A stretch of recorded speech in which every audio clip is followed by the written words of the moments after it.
Quand une femme atteint ce point dans sa vie où elle réalise qu'elle n'a vraiment plus personne d'autre que Dieu, quelque chose de puissant commence à naître en elle. Ce moment peut sembler être la fin de tout, la fin du soutien, la fin des certitudes, la fin des personnes sur qui elle pensait pouvoir toujours compter. Mais en réalité, ce n'est pas la fin de son histoire.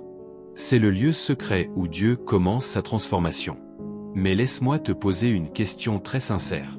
Et si ce sentiment d'être seul n'était pas un abandon, mais un appel?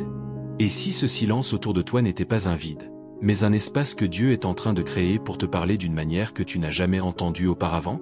Aujourd'hui, nous allons parler de ce voyage sacré, caché et souvent douloureux qu'une femme traverse lorsque la vie semble lui enlever tout système de soutien, quand les amis disparaissent, quand la relation s'effondre, quand les voix familières se taisent, et que la seule voix qui reste est le doux murmure de Dieu.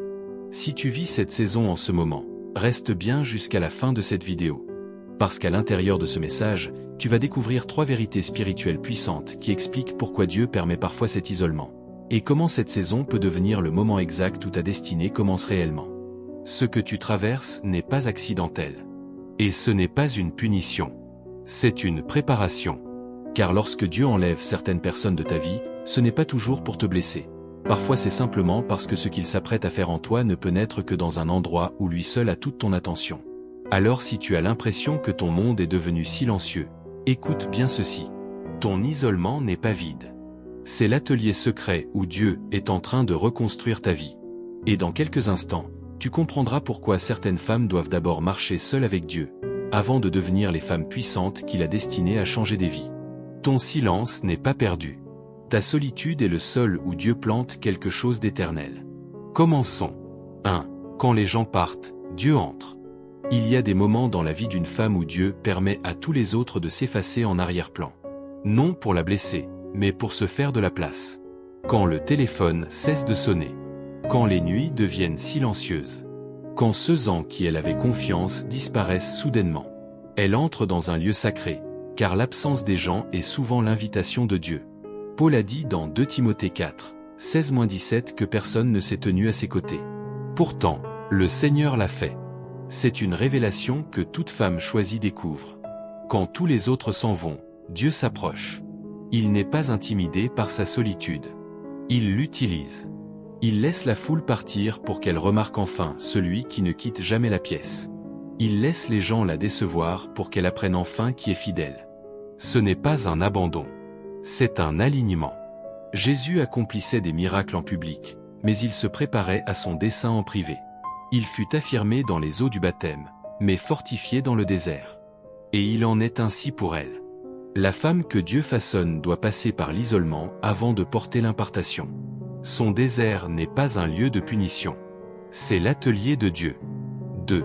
Quand le bruit s'arrête, elle entend enfin le murmure de Dieu. Une vie bruyante rend difficile d'entendre un Dieu doux. Alors, parfois, dans sa miséricorde, il vide la pièce. Il laisse la relation se terminer. Il laisse les messages sans réponse. Il permet aux amitiés de changer, non pour la briser, mais pour briser le bruit autour d'elle, car la voix de Dieu est rarement forte. C'est un murmure, et un murmure ne s'entend que lorsque la femme devient immobile. Dans ce calme, quelque chose de sacré commence. Elle prie différemment, non parce qu'elle le devrait, mais parce qu'elle le doit. Elle lit les Écritures non par habitude, mais par faim. Elle cesse de dépendre des voix humaines et commence à dépendre de la voix du ciel. Et c'est là que la transformation commence. Elle redécouvre son identité. Non comme la partenaire de quelqu'un, l'aide de quelqu'un ou le plan de secours de quelqu'un, mais comme une fille du roi. Elle apprend que Dieu n'est pas celui vers qui elle court quand tout s'effondre. Il est le fondement sur lequel elle se tient. Il n'est pas son plan B. Il est le bâtisseur de toute sa destinée. Tout comme Agar dans le désert, oubliée des hommes mais vue par Dieu, elle apprend à dire « Tu es le Dieu qui me voit ». Genèse 16h13. 3. Dieu enlève les béquilles pour lui apprendre à se tenir debout. Beaucoup de femmes apprennent à dépendre des autres pour l'affirmation, le réconfort, la direction. Mais une femme qui ne s'appuie que sur les gens ne découvre jamais la force que Dieu a placée en elle. Alors Dieu enlève les béquilles, non pour la blesser, mais pour l'entraîner. Lamentation 3, 22-24 dit « L'Éternel est ma portion, c'est pourquoi j'espère en lui. » Il ne l'a pas abandonnée. Il a simplement commencé à la nourrir autrement. Les béquilles qu'il enlève ne sont pas toujours des personnes. Parfois ce sont ses projets, ses routines, son image, son désir de contrôle, son besoin d'approbation. Quand ces choses s'effondrent, cela ressemble à une perte, mais c'est en réalité une libération. Car quand elle perd enfin ce qu'elle pensait nécessaire, elle découvre celui dont elle a vraiment besoin. Dieu ne détruit pas sa vie. Il la libère. 4. La douleur devient son enseignante, pas son ennemi. La douleur est l'un des outils les plus aiguisés de Dieu. Et quand une femme n'a plus que Dieu, la douleur qu'elle ressent devient la salle de classe où il la prépare à son dessein. La douleur n'est pas toujours une punition. La douleur est souvent un purificateur. Regardez Anna dans 1 Samuel 1. Incomprise, moquée, provoquée, vide, brisée. Pourtant ses larmes n'ont pas repoussé Dieu. Elles l'ont attiré plus près. Sa douleur l'a poussé à une prière plus profonde. Sa souffrance est devenue l'autel où son miracle a été conçu. La douleur enfante le dessein. Jacques 1, 2-4 dit « Considérez comme une joie complète les diverses épreuves que vous traversez, car l'épreuve de votre foi produit la persévérance. » La brisure enfante l'appel. L'écrasement d'aujourd'hui devient l'onction de demain. Certaines femmes ne prient jamais certaines prières avant que leur cœur se brise. Certaines ne cherchent jamais Dieu profondément avant que tout le reste soit enlevé. Certaines n'entrent jamais dans leur destinée avant que la douleur les y pousse. La douleur n'est pas l'ennemi. La douleur est l'escorte qui la conduit à la porte du ciel. 5. Quand elle n'a plus que Dieu, elle redécouvre qui elle est. Quand les opinions s'arrêtent, quand les attentes disparaissent, quand les voix qui façonnaient son identité se taisent, Dieu commence à révéler qui elle est vraiment. Car l'identité est souvent cachée derrière le bruit. Regardez Agar. Elle est entrée dans le désert non désiré, invisible, abandonnée. Mais elle en est sortie choisie, remarquée et nommée par Dieu. Quand une femme est laissée seule avec Dieu, les miroirs de la validation humaine se brisent et Dieu devient son reflet. Elle se voit à travers ses yeux. Non rejetée, mais choisie. Non brisée, mais en train de devenir.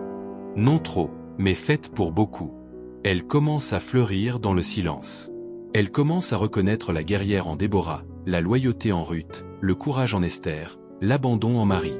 Et elle voit des traces d'elle-même en chacune d'elles. Sa solitude devient sa salle de classe. Sa solitude devient son sanctuaire. Son silence devient son sol. 6. L'isolement fortifie sa foi jusqu'à ce qu'elle devienne inébranlable. Il y a une sorte de foi qui ne peut se construire que dans la solitude. Pas la foi d'église, pas la foi du dimanche, pas la foi de convenance, mais une foi testée par le feu, certifiée par la tempête, enracinée dans le désert. Une foi comme celle qu'Habacuc a déclarée, « Même si le figuier ne fleurit pas, pourtant je me réjouirai. » Habacuc 3, 17-18. Ce n'est pas la foi d'une femme qui a tout. C'est la foi d'une femme qui a presque tout perdu et qui refuse pourtant de perdre sa louange. Ce genre de femme est dangereuse pour l'ennemi, car plus rien ne la fait bouger. Les gens partent, elle y est déjà passée. Les tempêtes montent, elle a survécu à pire. Le ciel silencieux. Elle sait que le silence signifie confiance. Sa foi ne dépend plus des résultats. Elle repose en Dieu lui-même. 7. Sa solitude n'est pas un retard. C'est une salle d'accouchement. Le dessein grandit dans les lieux calmes. Les appels sont conçus en secret. Élisabeth fut cachée 5 mois après avoir conçu Jean-Baptiste. Non par honte, mais parce que Dieu formait quelque chose de saint en elle. Certaines bénédictions sont trop sacrées pour les espaces ouverts. Ta solitude n'est pas une étagère. C'est un ventre. Dieu ne t'ignore pas. Il t'incube. Tu n'es pas oublié. Tu es couverte de son ombre. Le silence autour de toi n'est pas un rejet. C'est une protection. Ésaïe 43, 1 dit, « Ne crains pas, car je t'ai racheté, je t'ai appelé par ton nom, tu es à moi. » Dieu cache les femmes qu'il a l'intention d'utiliser. Il sépare ce qu'il prévoit d'élever. Il isole ce qu'il prévoit d'oindre. Tu n'es pas mise de côté. Tu es mise à part. Tu n'es pas vide. Tu es en train de devenir.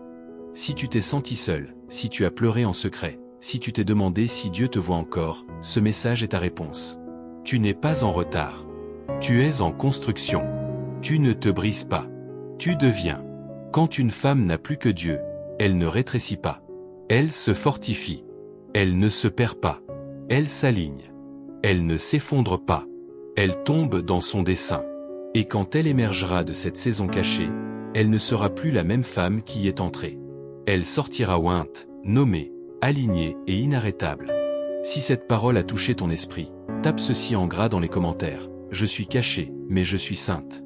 Et si ce message t'a béni, n'oublie pas de liker, t'abonner et partager pour que d'autres puissent être fortifiés par la parole de Dieu. Que Dieu te bénisse.